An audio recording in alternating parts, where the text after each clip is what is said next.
بسم الله الرحمن الرحيم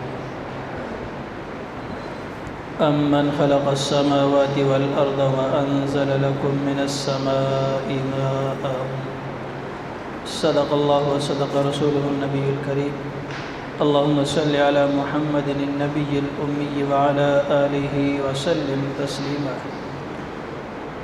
آج کا خلاصہ امن خلق 20ویں پارے سے ہے۔ 20ویں پارے کے شروع میں اللہ تعالیٰ کی قدرت اور وحدانیت کے 5 دلائل اور براہین ذکر کیے گئے ہیں۔ عقیدہ توحید کے بعد دوسرا بنیادی مسئلہ مشرکین کی سمجھ میں نہیں آتا تھا، وہ دوسری زندگی کا مسئلہ تھا۔ وہ کہتے تھے کہ یہ کیسے ممکن ہے کہ ہم مر جائیں گے اور مٹی ہو جائیں گے تو ہمیں دوبارہ سے پیدا کیا جائے گا۔ تو اس پر اللہ تعالیٰ نے وعید سنائی کہ جو کچھ پہلے مجرموں کے ساتھ ہوا وہ ہمارے ساتھ بھی ہو سکتا ہے۔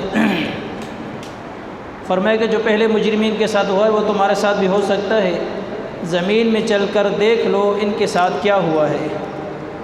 اور آگے بتایا کہ یہ خیال بس اس وقت تک باقی ہے جب تک سور نہیں پھونک دیا جاتا۔ پہلی بار جب حضرت اسرافیل علیہ السلام سور پھونکیں گے تو زمین و آسمان کی ساری مخلوقات پر خوف اور ہیبت طاری ہو جائے گا۔ دوسری بار جب سور پھونکیں گے تو کائنات کی ہر چیز کو موت آ جائے گی، اور جب تیسری بار سور پھونکیں گے تو سب قبروں سے زندہ اٹھ کر کھڑے ہو جائیں گے۔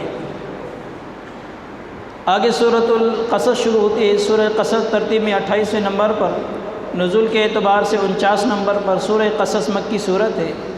اس صورت میں 3 نامور شخصیات کا ذکر ہے، حضرت موسیٰ علیہ السلام کا اور فرعون اور قارون کا ذکر کیا گیا ہے۔ حضرت موسیٰ علیہ السلام کا جو فرعون کے ساتھ مکالمہ ہوا تھا اس کی تفصیل پہلے گزر چکی تھی۔ قارون جو تھا یہ حضرت موسیٰ علیہ السلام کی قوم میں سے تھا۔ فرمایا کہ ان قارون کان من قوم موسیٰ فبغى علیہم وآتیناہ من الکنوز ما ان مفاتحہ لتنوء بالعصبۃ اولي القوۃ اذ قال له قومه لا تفرح ان اللہ لا يحب الفرحین۔ قارون یہ بنی اسرائیلیوں میں سے ایک شخص تھا۔ جب تک حضرت موسیٰ علیہ السلام کو اللہ نے ان بنی اسرائیلیوں کے پاس پیغمبر اور نبی بنا کر نہیں بھیجا تھا، اس وقت یہ بنی اسرائیلیوں میں ایک چودھری سمجھا جاتا تھا، بڑا تھا، رئیس تھا۔ اور چودھری اور رئیس بھی اس کو فرعون نے مقرر کیا تھا کہ اپنی قوم کے تم بڑے ہو، رئیس ہو تم۔ اور یہ چودراہٹ اور رئیسی اس کی فرعون کے زمانے میں چلتی رہی، یہاں تک کہ اللہ تعالیٰ نے بنی اسرائیل میں حضرت موسیٰ علیہ السلام اور حضرت ہارون علیہ السلام کو نبی اور پیغمبر بنا کر بھیجا۔ تو جب اللہ تعالیٰ نے فرعون کو ان کے سامنے غرق کر دیا اور یہ سمندر پار کر کے میدان تیہ کے اندر آ گئے تو اس کے دل کے اندر حضرت موسیٰ علیہ السلام اور حضرت ہارون کے متعلق حسد پیدا ہو گیا کہ میں تو پہلے سے ہی چودھری اور رئیس تھا، اب اللہ تعالیٰ نے ایک یتیم اور کمزور اور غریب کو جو ہے نبی بنا دیا، میری چودراہٹ کہاں چلی جائے گی؟ تو وہ لوگوں سے کہتا تھا کہ نہیں، اگر موسیٰ علیہ السلام بھی نبی ہے تو میں بھی کسی سے کم نہیں ہوں، نعوذ باللہ۔ حقیقت میں وہ اس نے موسیٰ علیہ السلام پر ایمان نہیں لایا تھا، وہ منافق تھا۔ اور یہ تھا حضرت موسیٰ علیہ السلام کا چچا کا بیٹا، یعنی بالکل قریبی رشتہ دار تھا۔ اب اس کے پاس مال و متاع بھی بہت زیادہ تھا۔ قرآن نے اس کے بارے میں کہا ہے کہ وَآتَيْنَاهُ مِنَ الْكُنُوزِ مَا إِنَّ مَفَاتِحَهُ، اس کے پاس اتنا خزانہ تھا کہ اس کے خزانے کی چابیاں ایک جماعت اٹھایا کرتی تھی۔ اس کا خزانہ نہیں، اس کے خزانے کی چابیاں اتنی زیادہ مقدار میں ہوتی تھی کہ بہت سارے لوگ مل کر اس کو اٹھا سکتے تھے، ایک دو کی بات نہیں ہوتی تھی، اتنا بڑا خزانہ اس کے پاس تھا۔ لیکن جب اس خزانے پر اس نے تکبر اور سرکشی اختیار کی، حضرت موسیٰ علیہ السلام نے ان کو سمجھایا کہ یہ مال آپ کو اللہ نے دیا ہے، اس مال میں سے اللہ کا حصہ نکالو۔ اوپر سے ٹیڑھی ویڑھی باتیں کرنے لگا کہ آپ کے تو اللہ نے دیا ہے، اللہ نے نعوذ باللہ مجھے کہاں سے دیا ہے؟ یہ میں نے اپنا عقل اور دماغ سے، میں نے اپنی محنت سے مال کمایا ہوا ہے، اللہ کا کہاں سے آ گیا؟ یہ میرا اپنا کمایا ہوا مال ہے، اس میں سے میں زکوٰۃ نہیں نکالوں گا۔ اب اس نے ایک تدبیر سوچی کہ کس طرح سے حضرت موسیٰ علیہ السلام کی اس بات سے جان چھڑاؤں۔ تو اس طرح کے ہم خیال لوگوں کے پاس گیا اور ان سے کہنے لگا دیکھو موسیٰ علیہ السلام نے بہت سارے ہمیں احکامات بتائے ہیں اللہ کے، ہم نے سارے ان کے مان لیے، اب اس کی بات آ گئی کہ اپنے مال میں سے کچھ مجھے حصہ دے دو۔ اب یہ ہم سے اللہ کے نام پر مال میں سے حصہ چھیننا چاہتا ہے، لینا چاہتا ہے، گویا کہ اس قسم کا ٹیکس لینا چاہتا ہے، جیسے کہ آج کل بھی لوگ کہتے ہیں نا زکوٰۃ نعوذ باللہ ٹیکس ہے جی، کیوں دیں ہم اللہ کا حصہ کیوں دیں، ہم نے خود کمایا ہوا ہے۔ تو یہی بات قارون بھی کرتا تھا کہ یہ میں نے اپنی محنت اور مزدوری سے، میں نے اپنے ذہن سے مال کمایا ہوا ہے، موسیٰ علیہ السلام کہتے ہیں اس میں سے اللہ کا حصہ نکالو، میں کیوں نکالوں، یہ تو ایک قسم کا ٹیکس ہو گیا، میں نہیں نکالوں گا۔ اور اپنے ہم خیال لوگوں کو جمع کر کے کہنے لگا کہ آ جاؤ موسیٰ علیہ السلام سے جان ہی چھڑا لیتے ہیں۔ انہوں نے کیا تدبیر بنائی کہ ایک فاحشہ عورت کو بہت زیادہ مال و متاع دے کر اس کو اس بات کے لیے تیار کر دیا کہ ایک دن موسیٰ علیہ السلام کو میں بھرے مجمع کے اندر بلاؤں گا اور اس کو میں کہوں گا کہ اللہ کے احکامات بیان کرو۔ موسیٰ علیہ السلام اللہ کے احکامات بیان کرتا چلا جائے گا، یہاں تک کہ میں اس سے پوچھوں گا کہ زنا کی حد بتاؤ، زنا کی حد کیا ہوتی ہے، وہ اس کو بھی بیان کر دے گا، تو آپ اسی وقت کھڑے ہو جانا اور کہہ دینا کہ نعوذ باللہ موسیٰ علیہ السلام نے مجھ سے زنا کیا، ایک بدکار عورت کو اس کے لیے اس نے تیار کیا۔ موسیٰ علیہ السلام کے پاس آیا، کہنے لگے کہ آپ کے بہت سارے احکامات ہیں، کچھ لوگوں سے بھول گئے ہیں، کچھ کسی کو یاد نہیں ہے، سارا ہی اگر اکٹھا سب کو پہنچ جائے تو کیا یہ اچھی بات ہے۔ موسیٰ علیہ السلام تو اور خوش ہو گئے کہ اس سے اور اچھی بات کیا ہو سکتی ہے۔ تو قارون نے ایک بہت بڑا جلسہ بلایا، اسٹیٹ بنایا، جلسہ بلایا۔ موسیٰ علیہ السلام کہا کہ آ جاؤ تقریر کرو، اللہ کے احکامات سناؤ۔ موسیٰ علیہ السلام نے سارے احکامات سنائے۔ آخر میں قارون کہنے لگا کہ زنا کی حد بھی سنا دو، زنا کی حد کیا ہے اللہ کی کتاب کے اندر۔ موسیٰ علیہ السلام نے کہا کہ جس نے زنا کیا اس کو سنگسار کیا جائے، یہ اللہ کی کتاب کے اندر حد ہے اس کی۔ اب قارون نے کہا کہ اے موسیٰ اگر آپ بھی زنا کرو تو آپ کے ساتھ یہی معاملہ ہوگا۔ موسیٰ علیہ السلام نے کہا خدا نخواستہ اگر مجھ سے بھی یہ گناہ ہو جائے تو مجھ پر بھی حد اللہ کی جاری ہوگی۔ تو قارون نے کہا کہ آپ نے زنا کیا ہے۔ موسیٰ علیہ السلام نے کہا میں نے، کہا آپ نے، کہا کیسے، آپ کے پاس کیا ثبوت ہے؟ تو اس عورت کو اشارہ کیا کہ اٹھ جاؤ اور گواہی دو اس کے حق کے اندر۔ اس بدکار عورت کو اٹھایا، وہ بدکار عورت جس موسیٰ علیہ السلام کے قریب آئی، موسیٰ علیہ السلام نے اس کو اللہ کی قسم دے دی، اللہ کا تو یہ اللہ کی قسم ہے، تو سچ سچ بتا کیا معاملہ ہے۔ وہ عورت کپ کپانے لگی ایک نبی کے سامنے، وہ کیسے جھوٹ بول سکتی ہے؟ وہ بدکار عورت اس بات سے کپ کپانے لگی اور کہنے لگی اس قارون نے مجھے اس بات کے لیے تیار کیا، مجھے اتنی دولت اور مال دیا ہے اور کچھ نہیں، واللہ آپ اللہ کے پیغمبر اور نبی اور پاک دامن ہیں۔ اب حضرت موسیٰ علیہ السلام کو اس کو بہت زیادہ غصہ آیا، ایک تو اتنا بڑا الزام اور نبی کے اوپر اس کی پاک دامنی اور عفت پر لگانا، اور دوسرا وہ بھی کوئی اور نہیں، وہ بھی اپنا گھر کا بندہ، چچا کا بیٹا ہے، اس سے اور انسان کو زیادہ غصہ آتا ہے۔ تو حضرت موسیٰ علیہ السلام نے ایک دم سجدے میں گر گئے اور اللہ سے گڑ گڑانے لگ گئے، اللہ سے گڑ گڑایا، اللہ سے ہم کلام ہوئے، اللہ موسیٰ علیہ السلام سے ہم کلام ہوئے۔ کہا موسیٰ کیا چاہتے ہو؟ یا اللہ میں چاہتا ہوں کہ بس اس قارون کو میرے سامنے ہی دھسا دے، غرق کر دے اس کو۔ اللہ نے کہا کہ یہ زمین آپ کے حوالے ہے، جیسے آپ کہیں گے ایسے ہوگا۔ موسیٰ علیہ السلام نے کہا زمین کو کہا کہ اس قارون کو پکڑ اور اس کو سزا دے۔ زمین نے قارون کو نگلنا شروع کر دیا، یہ قارون زمین کے اندر دھستا چلا جا رہا تھا اور چیخ رہا تھا، چلا رہا تھا، معافیا مانگ رہا تھا موسیٰ علیہ السلام سے۔ موسیٰ علیہ السلام معاف نہیں کر رہے تھے۔ موسیٰ علیہ السلام نے زمین کو کہا اس کو اور پکڑ، اس کو اور پکڑ، یہاں تک کہ قارون پورے لوگوں کے سامنے زمین کے اندر دھس گیا، تباہ و برباد ہو گیا اپنے مال و متاع کے ساتھ، اپنے خزانوں کے ساتھ۔ جب یہ قارون دھس گیا، اللہ تعالیٰ نے موسیٰ علیہ السلام سے فرمایا، روایت کے اندر آتا ہے اے موسیٰ یہ قارون تھا، آپ سے معافیا مانگتا رہا، آپ نے اس کو معاف نہ کیا، مجھے میری عزت اور جلال کی قسم یہ قارون مجھ سے ایک مرتبہ معافی مانگتا نا میں اس کو معاف کر دیتا۔ یہ تو اللہ تعالیٰ کی رحمت تھی، لیکن موسیٰ علیہ السلام بھی جلیل پیغمبر تھے، ظاہر ہے ان کو اتنی ٹھوس پہنچی تھی، عزت پہ ہاتھ ڈالا تھا اور وہ بھی گھر کا بندہ۔ تو بہرحال یہ قصہ بھی یہاں پر ذکر کیا گیا ہے۔ فرمایا کہ جب قارون پہلے اپنے مال و متاع کے فخر کے اندر چلتا تھا، فخرج علی قومہ فی زینتہ قال الذین یریدون الحیاۃ الدنیا یا لیت لنا مثل ما اوتی قارون، لوگ اس کو دیکھ دیکھ کر آہیں بھرتے تھے، واہ جی واہ کیا شان و شوکت ہے، کیا مال و متاع ہے، کیا پیسہ ہے، کیا دنیا ہے، ہائے کاش کہ ایسی دنیا ہمیں بھی مل جاتی۔ لیکن جب قارون ان کے سامنے زمین کے اندر دھس گیا، وقال الذین اوتوا العلم ویلکم ثواب اللہ خیر لمن آمن وعمل صالحا، وہی لوگ اپنے کانوں کو ہاتھ لگا کے کہتے اللہ ہمیں بچائے ایسی مال متاع سے کہ جو کسی کام ہی نہ آیا، زمین کے اندر دھس گیا، اللہ تعالیٰ ایسے مال سے ہم کو بچائے، اللہ ہمیں اعمال کی توفیق دے، یہ بہت بڑی بات ہے، یہ اللہ نے ہمیں دکھا دیا۔ تو اس کے اندر غریبوں کے اندر بہت بڑی دلداری ہے۔ اے غریبوں تم مال و متاع کی طرف مت دیکھو، دنیا کا مال و متاع کچھ بھی نہیں ہے، ہاں اعمال کی توفیق کا مل جانا یہ سب کچھ ہے۔ آخرت کی نجات کا ذریعہ صرف اعمال ہیں، مال نہیں ہے۔ گویا کہ یہ قصے اللہ نے یہاں بیان کر کے بتا دیا کہ آپ کو اللہ نے صحت و تندرستی دی ہوئی، اعمال کی توفیق دی ہوئی، اس سے بڑی کوئی دولت ہی نہیں دنیا کے اندر۔ دنیا کی ظاہری مال و متاع کو مت دیکھو اور اس طرح کی حسرتیں مت کرو۔ اگر اس طرح کی حسرتیں کرتے رہو گے پھر ہو سکتا ہے تمہارا انجام بھی قارون کی طرح نہ ہو جائے، کیونکہ مال دے کر اللہ تعالیٰ انسان کو آزماتا بھی ہے، صرف ایسے ہی مال نہیں دیتا ہے۔ جیسے مال نہ دے کر انسان کو اللہ آزماتا ہے، اسی طرح مال دے کر بھی اللہ تعالیٰ آزماتا ہے۔ مال نہ دینے والے کی آزمائش وہ کم ہوتی ہے، مال دینے کے بعد آزمائش وہ سخت ہوتی ہے۔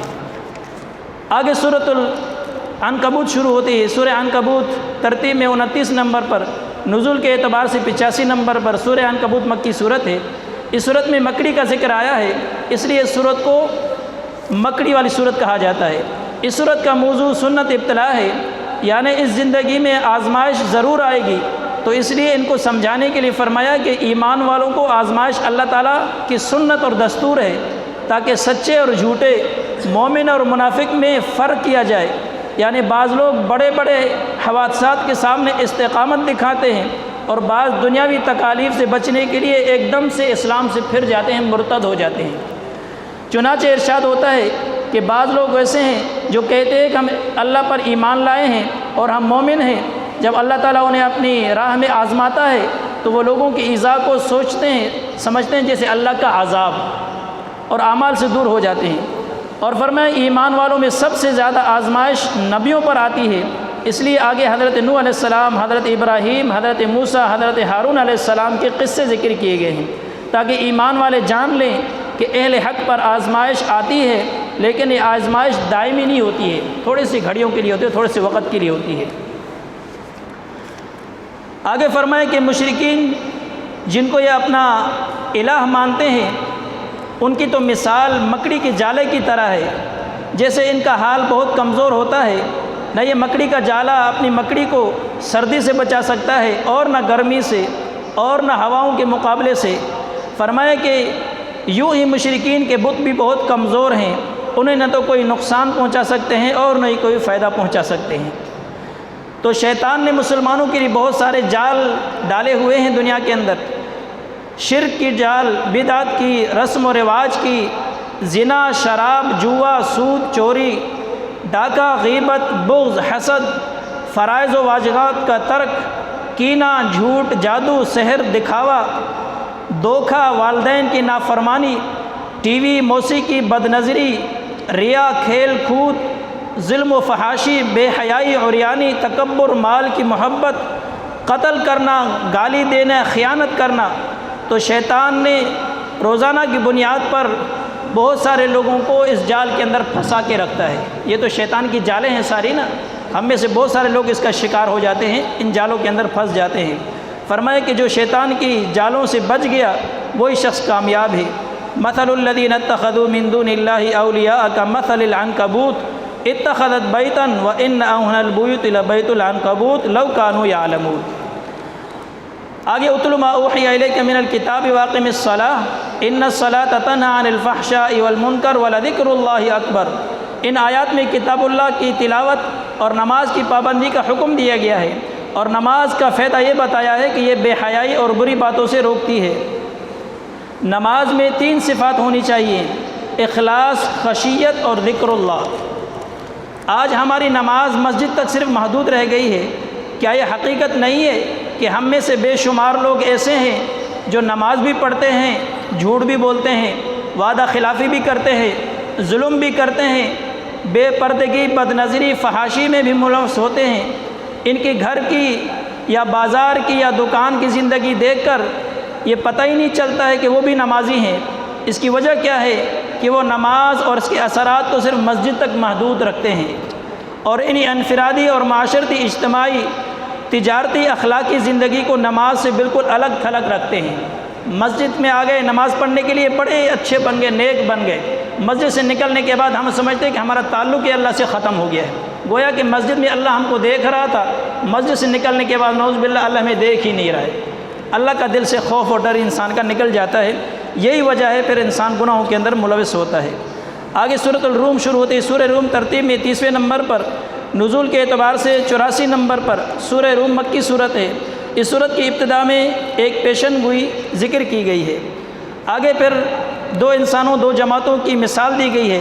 فرمایا ایک جماعت حزب الرحمن اور دوسری جماعت حزب الشیطان کی ہے، اور فرمایا کہ دونوں جماعتوں کا مقابلہ قدیم زمانے سے جاری ہے۔ کفر ایمان اور حق باطل کے درمیان یہ معرکہ اس وقت تک جاری رہے گا جب تک فیصلے کا دن نہیں آتا۔ اس دن نہ صرف یہ معرکہ ختم ہو جائے گا بلکہ دونوں جماعتیں الگ الگ ٹھکانوں پر پہنچا دی جائیں گی۔ ارشاد باری تعالیٰ ہے جس دن قیامت برپا ہوگی وہ الگ الگ فرقے اور جماعتیں بن جائیں گی۔ اہل ایمان کو دائمی جنت دی جائے گی اور اہل کفر کو دائمی عذاب اور جہنم۔ آگے سورۃ لقمان شروع ہوتی ہے۔ سورہ لقمان ترتیب میں 31ویں نمبر پر، نزول کے اعتبار سے 57 نمبر پر۔ سورہ لقمان مکی صورت ہے۔ اس صورت میں حضرت لقمان علیہ السلام کا قصہ ذکر کیا گیا ہے، اسی مناسبت سے اس صورت کو سورہ لقمان کہا جاتا ہے۔ اس صورت کی ابتدا قرآن کی عظمت سے ہوئی ہے اور آپ علیہ الصلوۃ والسلام کی دائمی معجزات سے اس کی ابتدا ہوئی ہے، اور اس صورت میں دو گروہوں کا تذکرہ ہے، ایک فریق ہدایت یافتہ ہے، دوسرا فریق گمراہ ہے۔ حضرت لقمان چونکہ نبی تو نہیں تھے لیکن اللہ تعالیٰ نے انہیں حکمت اور دانائی سے بہت نوازا تھا۔ ان کے اقوال عبرت اور نصیحت کے خزائن ہوتے تھے۔ اللہ تعالیٰ نے ان کی وہ 5 وصیتیں ذکر فرمائی ہیں جو انہوں نے اپنے بیٹے کو کی تھی۔ نمبر 1، اے بیٹا اللہ کے ساتھ کسی کو شریک نہ ٹھہرانا، یہ حضرت لقمان نے جو ہے اپنے بیٹے کو نصیحت کی۔ نمبر 2، آخرت کے بارے میں جس کا خلاصہ یہ ہے کہ اللہ کے علم سے کوئی چیز مخفی نہیں ہے۔ نمبر 3، نماز قائم کرنا، نماز کو کبھی نہ چھوڑنا، امر بالمعروف کرتے رہنا، مصائب پر صبر کرنا، اور نمبر 4، فخر اور تکبر سے بچ کے رہنا۔ نمبر 5، چال میں بھی نرمی اختیار کرنا اور بول میں بھی اپنی آواز کو پست رکھنا۔ آگے صورت کے آخر کے اندر مشرکین آپ علیہ الصلوۃ والسلام کو ایذا دینے کے لیے ایسے سوالات کیا کرتے تھے جن کا آپ علیہ الصلوۃ والسلام کو علم نہ ہوتا تھا۔ جان بوجھ کر ایسے کھریج کر کہیں سے تلاش کر کے اس طرح کے سوال کرتے تھے آپ علیہ الصلوۃ والسلام سے کہ آپ علیہ الصلوۃ والسلام ہمارے سامنے عاجز آ جائیں۔ اس صورت کے آخر میں یہ مذکور ہے کہ 5 چیزوں کا علم اللہ کے پاس ہے۔ اب انہوں نے پوچھ لیا کہ قیامت کب آئے گی، بارش کہاں اور کتنی برسے گی، ہر مادہ کے پیٹ میں کیا بن رہا ہے، انسان کل کیا کرے گا، موت کب اور کس جگہ پر آئے گی۔ فرمایا ان 5 چیزوں کا علم اللہ کے سوا کسی کے پاس نہیں ہے۔ آپ علیہ الصلوۃ والسلام نے ان 5 چیزوں کو غیب کی چابیاں قرار دی ہیں۔ فرمایا کہ غیب کی چابیاں ہیں، اللہ کے سوا کسی کو اس چیز کا علم نہیں ہے۔ ان اللہ عنده علم الساعة وينزل الغيث ويعلم ما في الارحام وما تدري نفس ماذا تكسب غدا وما تدري نفس بأي ارض تموت ان اللہ علیم خبیر۔ آگے سورۃ السجدہ ترتیب میں 32ویں نمبر پر، نزول کے اعتبار سے 57 نمبر پر۔ سورہ سجدہ مکی صورت ہے۔ اس صورت کی ابتدا قرآن کریم کی عظمت سے ہوئی ہے۔ آگے قرآن پاک کی حقانیت کے دلائل اور اللہ کی قدرت کے دلائل ذکر کیے گئے ہیں، اور آگے مجرمین کی ایک جھلک بیان کی گئی ہے کہ مجرمین اور مومنین کا حال ذکر کیا گیا ہے۔ مجرمین کا حال یہ ہوگا کہ مجرم قیامت کے دن سر جھکائے کھڑے ہوں گے ندامت کے ساتھ، ان پر ذلت چھائی ہوئی ہوگی، اور وہ آرزو کریں گے کہ کاش ہمیں دنیا میں دوبارہ لٹا دیا جائے تو ہم اچھے اعمال کر کے آئیں گے۔ وہاں جا کر یہ تمنا کریں گے کہ دوبارہ ہمیں زندگی میں پہنچا دیا جائے، لیکن ظاہر ہے کہ اس کی تمنا یہ پوری نہیں کی جائے گی۔ آگے مومنین کا حال یہ ہے کہ وہ دنیا میں اللہ کے سامنے جھکتے رہتے ہیں، راتوں کو ان کو پہلو بستر سے جدا رہتے ہیں، وہ اللہ کے عذاب سے ڈرتے رہتے ہیں اور اس کی رحمت سے نا امید نہیں ہوتے ہیں، اور اللہ کے دیے ہوئے مال میں سے خرچ کرتے رہتے ہیں۔ آگے فرمایا کہ انہوں نے ریا اور دکھلاوے کے بغیر چھپ چھپ کر اعمال کیے تھے۔